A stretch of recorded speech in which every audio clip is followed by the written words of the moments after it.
This is the Mekanicast, and virtually opposite to me on the other side is none other than Zack Kaplan, famous sci-fi author. Hi, Zack. Hi, how are you guys doing? Hello. We're, as everybody hears, we're doing it in English now because, yeah, Zack, you're from the States. It's, what is the timing? It's even It's nine my hours. morning. Yeah, Yeah, it's my morning, nine you're o'clock or so. and you're situated then you're in California or something, or I am. I'm almost. in Los Angeles. Yeah. All right. Before we're going to talk about your new series that's been coming out the past few months, I wanted to know you're famous for. I'm going to show the people who are watching this. You became popular because of the titles Eclipse and Port of Earth. Oh, yes. Um, you're mainly known as a sci-fi author. Why does sci-fi attract you so much? Uh, I just love science fiction. I also think it helps to there's a saying, a jack of all trades is a master of none. So Yeah. uh I like to kind of focus on the genre of science fiction. I think it I'm a student of science fiction. I love futurism. I love thinking about what ifs, about technology, about where our world is going. So it's just something I grew up on Spielberg and Kubrick and Blade Runner and so many just amazing science fiction stories that just stayed with me Yeah. and filled me with imagination and kind of just a curiosity. And we're at such an interesting point in time now with everything that's happening in our world and how fast technology and how fast our world is changing. It just interests me. So yeah, I Yeah. write about deadly sunlight and aliens coming in business and all sorts of I like to find science fiction devices, whether it's time travel or aliens or mind control or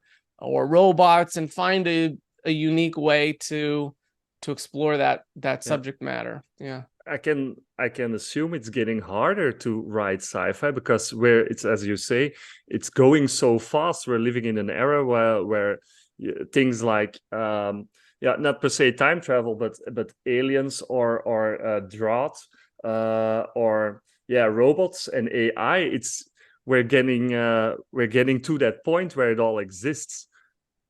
But I think that actually makes it more interesting because science fiction is a chance to reflect what's going on in our own society, and there's nothing better than finding something that's about the future, but that really is about what's going on in this moment right now in our world. And there's so many existential crises that we face and so many dilemmas that we face as people right now.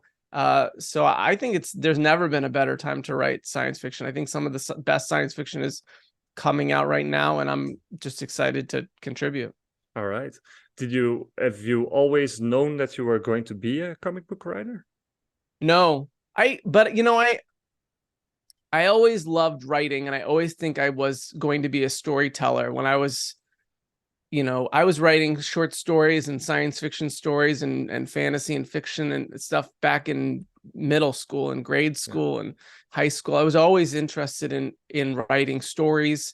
There was a time where I did some playwriting. There was a time where I did some film and TV. I thought about acting for a minute, and then I decided I didn't want to do that. But I ultimately found my way to writing, and I went back to school for it. Yeah. And I moved out to Los Angeles to pursue film and TV writing, and I had several things that I got close but never got anything on the air or out in theaters. But I got hired and I worked a little bit. But I loved comics, and I always grew up. I mean, I started in superhero stuff, and Yeah. then in my late teens and early 20s, I kind of discovered more creator owned original things right around the 2000 era. Yeah. Brian K. Vaughan and um, Garth Ennis and just some of that Vertigo, amazing Wildstorm, some of those great titles that were coming out. And yeah, I fell in love with that idea, and I think I wanted to make a comic, and I Yeah, tried for a very long time. Eclipse was my first book, and I was just going to do one. I was like, I'm going to do a comic. That would be fun. And absolutely fell in love with the process, fell in love with the community, fell in love with the experience. Just, you know, discovered the world of comics in a yeah, whole new way, actually being a creator. And I was like, oh, I'm all in. And that was that. So yeah. How did you how old are you, by the way? Are you for no, what you year are you? I'm in my 40s. There we And go. yeah.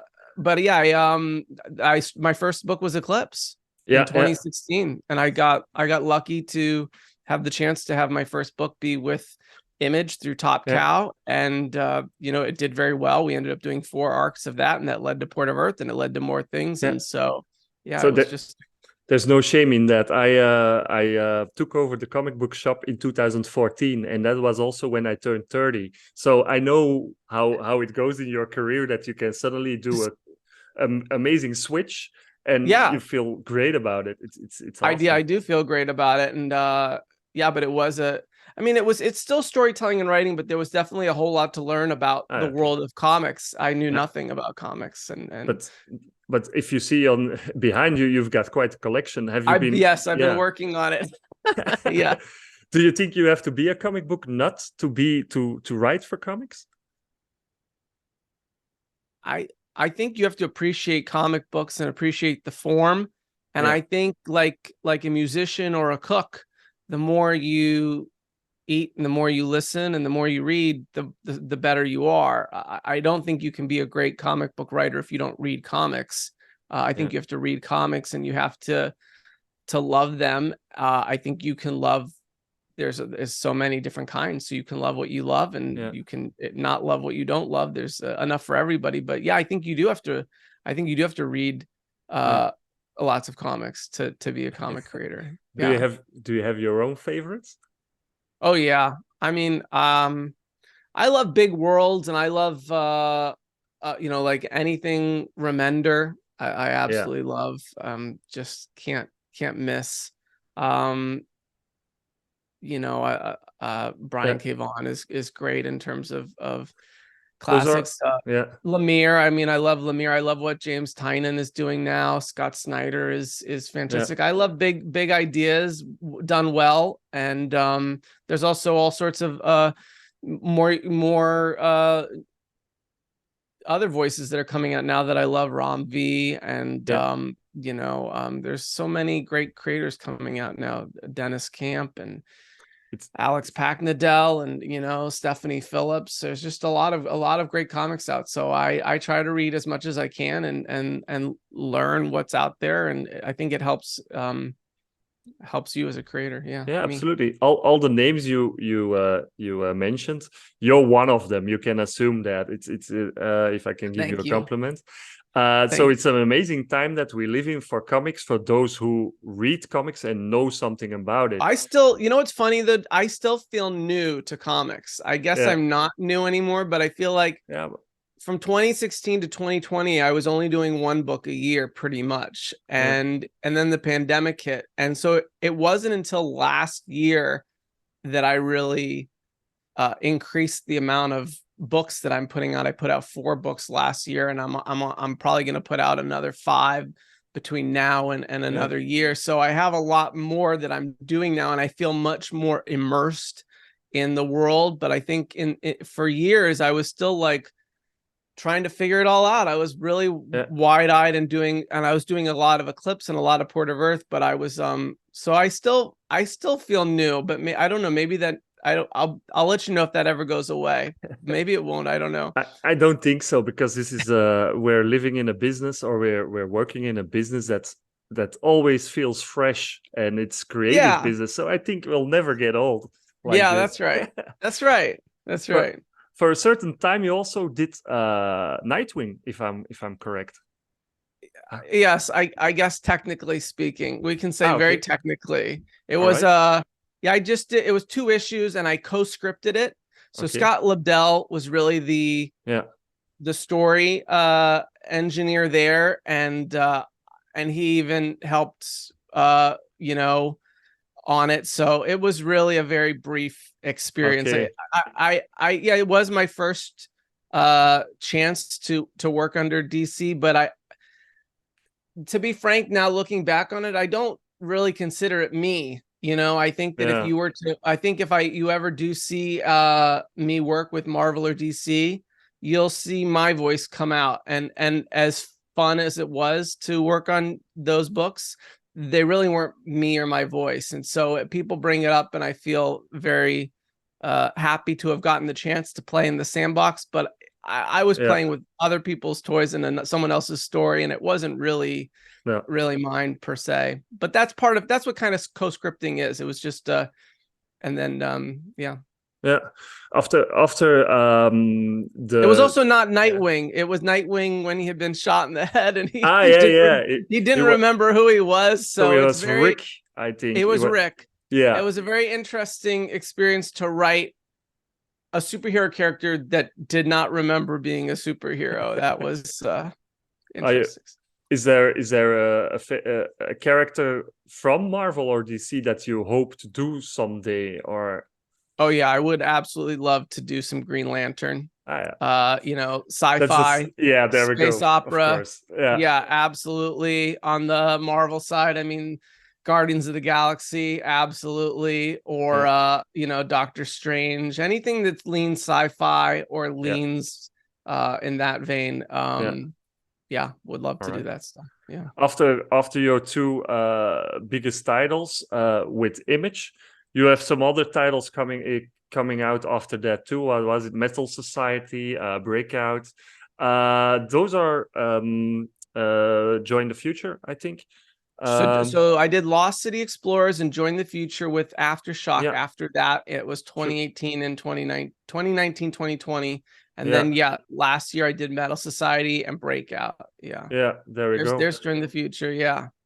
We got Join the Future. That was a sci-fi Western. I love Westerns, and I had just not seen enough sci-fi Westerns. So I wanted to do a sci-fi Western about the relationship between big cities and small towns. And that was what Join the Future was, which was fantastic. And Peter Kowalski was the artist on that. Really gorgeous line work. You know, that book continues to. I continue to get people talk about that book. And then I did Metal Society with which was my third Top Cow book. And that was kind of a future where robots have taken over. Humanity's had our shot and blown it. And then robots bring back humans to do the jobs they don't want to do, which is very much, we're kind of experiencing a fear of robots coming to take our jobs. So this was a flip on that, a twist, and it's all staged around an MMA style boxing fight between a human and a robot. That was a lot of fun, and Guilherme Balbi and Marco Lesko, Troy Pateri did a great job on that one. So cool. Is it all those after you've got Top Cow, and then you've got Aftershock, and then you even did Breakout was with I'm not sure. Dark Horse. That was Dark Horse. Yeah. And then you did Mindset. That's with that was with Vault. Yeah. Is it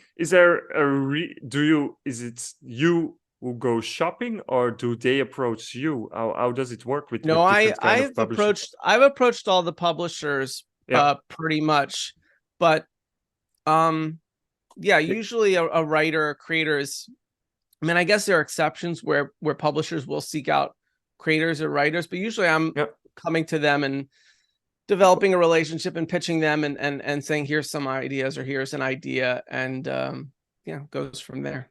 Well, it's not bad, because all the publishers that we mentioned, they're all premium publishers, if I have to put a name on it. So it's nice, and they all have their own style. The Join the Future is a typical Aftershock comic, and the Breakout is a typical Dark Horse comic. So it really has the feel of the publisher a bit. I try to do that too. I'm pitching, I do try to actually look at the publisher and the kind of stories that they're telling, and I try to bring an idea that I think will fit. You know, with Top Cow, I had done Eclipse and Port of Earth. There's this real emphasis on hard sci-fi. And so Metal Society was a real big idea, real hard sci-fi. You know, Breakout was a bit more fun, a bit more adventure, a bit more lighter. I thought that was something that was good for Dark Horse. Mindset was leaned a little artistic at times, a little breaking down the form of comics. It was something to take risks in, and that was why we did it at Vault. So now indeed. And the other one that that's why you're here actually, the one that is also coming out, I think we're 5 issues in now, is Forever Forward. Oh yeah. Well, yeah, I think all 5 issues. So that's wrapped. Yep. That's it's had all 5 issues out, but it has not been collected in trade. I believe the trade will be coming out early next year. There was a bit of a delay on that one, but yeah, that's a time travel adventure with Scout Comics. And but I love time travel, but all the time travel stories always go back in time. And I was interested in, what about a time travel where you can only go forward in time? So it's about a scientist and his friends. They accidentally launch themselves forward in time. They find a message from themselves that says the only way to go back is to keep going forward. So they have to keep going forward and forward to find their way back and solve the mystery of where that message came from. And it's very much about kind of this idea that maybe the future does not keep getting better and better. I think when I was growing up, I used to think that we were going to live in like the Jetsons and everything was going to be wonderful one day. And now I'm like, oh, maybe it's all downhill from here, and maybe things are going to get worse, and maybe we should appreciate the moment we have now, or at the least take a little responsibility to try to fix things. So very much about our relationship with the future. For us here in Belgium, we've got a few we have got a few comic book shops, and we read in English because Dutch is such a small language. There's not so much people that speak Dutch, so not much comics get translated, but we're used to reading a bundle, so we're looking forward to the bundle. I had a few people who read Forever Forward as a single issue, but we're mainly doing this for the bundle. You've written it, and you had Arjuna Susini as an artist.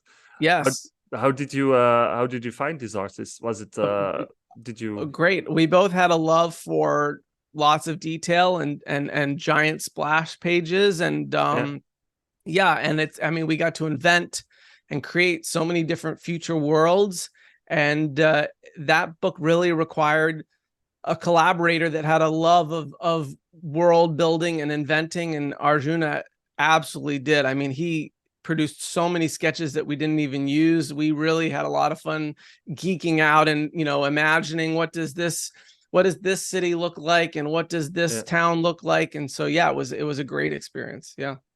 Then Brad Simpson did great colors on that. So, and then you have another cover artist too, if I'm correct. That cover that you showed is Jacob Phillips, who's the artist on that Texas Blood and New Burn. So a very prominent artist. All the different issues have different artists, if I'm correct, on the cover. Yeah. Sometimes I do that. I'll chat with the interior artist, and sometimes, whether it's schedule related or focus related, it makes sense to have the interior artist focused on the interiors and to bring in. It's a fun opportunity. I mean, we had so many different cover artists on Forever Forward. It had, I think, six covers on the first issue, and then 2 after. So we got a total of 14 different cover artists to bring that story to life. So a lot of fun, and it's a chance to work with some great cover artists. So this is actually a question, just came up with it, and it's actually an interesting one for an author. For you as a sci-fi author, are there scripts or stories that you've written that you would have liked to have experienced yourself, or not? Well, I don't think I do want to go traveling forward in the future. That does not sound. If you don't have a wife and kids, for instance. If I didn't have any wife and kid, would I want to just keep traveling forward in time? Maybe. I'm curious. I certainly don't want to be brought back by robots to do the jobs they don't want to do. I certainly don't want to live in a world where sunlight is deadly, and I certainly don't want to live in a world where megacities are pressuring me to give up my self-sufficiency. So a lot of times I'm writing with a dystopian lean and not a utopian lean mindset. We live in that world today where our devices are controlling us and mind control is real. So that's not really wish fulfillment. I think I write more cautionary tales, kind of about imagining a world that maybe there's a lesson in it. I guess if I had to pick, it would either be maybe the time travel, or I did a book called Lost City Explorers, which was about finding an ancient lost city under New York. And it was an urban exploration of abandoned subway tunnels and abandoned sewer systems. And I find that world very interesting and probably a lot less dangerous. So maybe I would do that. Yeah, because also the same with Part of Earth is where you put it very realistically, and it sounded like a utopia because we've got this alien technology. But yeah, suddenly lots of jobs they disappear, and that's your dystopian angle that you've written into it.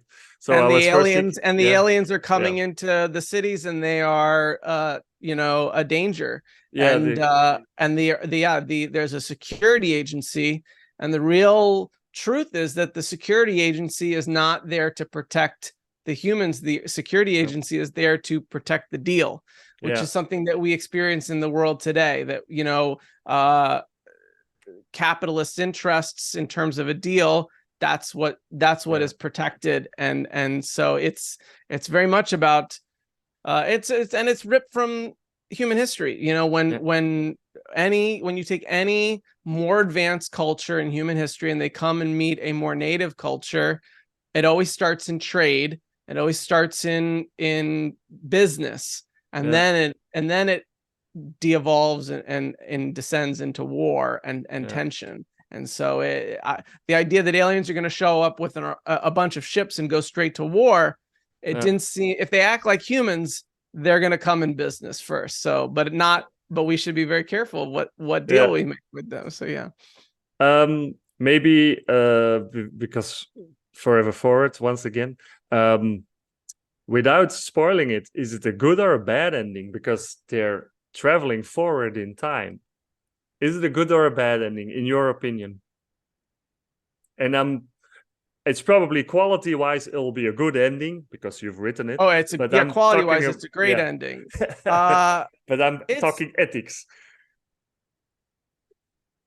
It is a good ending because there is a lesson learned, but there's a price paid. But I think that anytime you can have a character, even at the end of their journey, learn something positive, and that we can, as readers, learn something through their experience, that's a positive ending. I mean, if you go back to the basic Greek core, tragedy and comedy, there's only two endings. It's either happiness is learned or it is not, and a tragedy because the lesson was not learned. So I think most of my endings are bittersweet, positive endings where something negative happens, but something positive can be taken away from that, because I'm still hopeful at my core as a person. Naively, but that's a perfect, intriguing answer that you've given. And if we Forever Forward, jumping into time, can we have a look into the future? What does the future hold for Zachary Kaplan? Lots of more comics, as I said. I got Beyond Real, which is true, coming out, and then I have about 4 or 5 more books on the horizon that will come out between the fall, spring, and summer of next year. So I've been busy. I'm excited to share a lot of really great books with everybody, and that's pretty much it. I mean, in terms of film and TV news, as everybody knows, Hollywood is shut down, and the writers and the actors are striking. for what they deserve, and standing in solidarity with them. And so obviously I have a few projects that are on the film and TV side, but nothing's going to happen until the creatives are get a fair and equitable deal. So that's all on hold. But yeah, my future is lots of new comics, which I'm excited about. Yeah. I'm sorry, because it was an extremely busy day today, and I've got some things mixed up here. But that's the one we're looking forward to, is Beyond Real. That's right. Yeah, sorry, I was. Of course, no worries. Yeah, that's my new. It's a Vault book. It'll be out. 2 months, I think, or top of October. There it is. It's probably my most ambitious book that I've ever taken on, because it has 7 different artists on it, and about 2 colorists, 1 letter. So it's a massive creative team. The basic premise comes from my fascination with simulation theory, this idea that maybe we're living in a simulation. But I feel like so many interpretations of simulation theory imagine that we're living in a very digital or robotic simulation. So I wondered, what if we were living in an artistic, creative simulation? So the story of Beyond Real is a young artist who's lost, trying to find her own way as an artist. She's in an accident where her boyfriend is put in a coma, and she discovers that she has editorial powers in the simulation that is life. She can interact with life, and she can actually travel through to the different layers. And so she goes on a very Wizard of Oz sort of quest to get to the center of the simulation, to rescue her lover from his coma. But she is going through these layers, and each layer is imagined and drawn by a different artist. And it's just amazing. Some of the artists that we have on board, it's just breathtaking. I'll tell you, Fabiana Mascolo, who did Alice Ever After and Firefly Boom. Jordi Belair is coloring Fabiana's work. Obviously, Jordi Belair just won an Eisner. She's done World Tree, Redlands. Tony Verzula does some art. He worked on The Forgotten Blade and Dead Inside. Vincenzo Riccardi, who's done Star Wars and Dungeons and Dragons and so many great covers. Jorge Corona, Middle West, We Love You, Me Love You in the Dark. Dennis Menhir, who I believe is from your part of Europe, and he did Atheras and Stardust. Absolutely. Liana Kangas, Know Your Station. She said Destroy.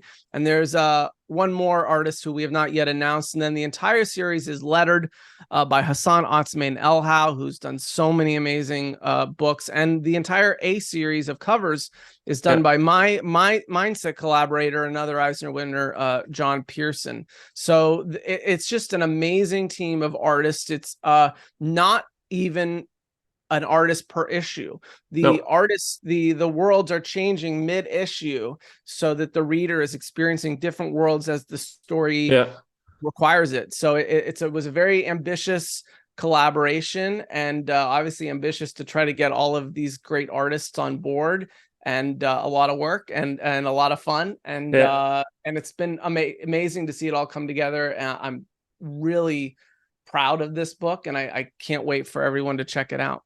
Awesome. So for us as a reader, it's you already used the word experience. It will not just be a story, but it will be an experience, a ride through all these different layers that we'll be traveling through. It's extremely it's an extremely creative, immersive experience, and I think it's a really heartfelt story. It's really a love letter to artists. It's really about what creators go through in terms of finding their voice, overcoming doubt, facing challenges and naysayers in their community, and just trying to find their way. And I think more so than ever, whether it's being challenged by AI tools or not being paid fairly in today's society, like artists and creators are really at a hard time right now. And so it's really a celebration of art. The character is an artist herself, so she's going through a journey of self-discovery.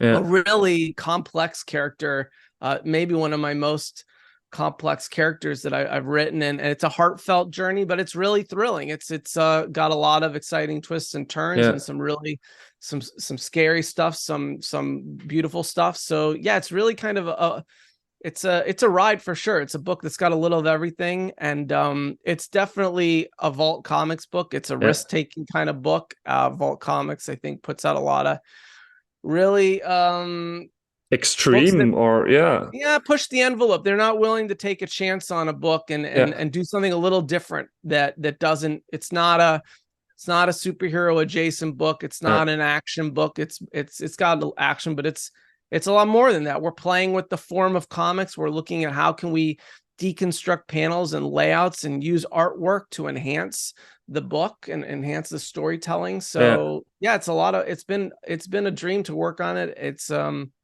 it's a really great book.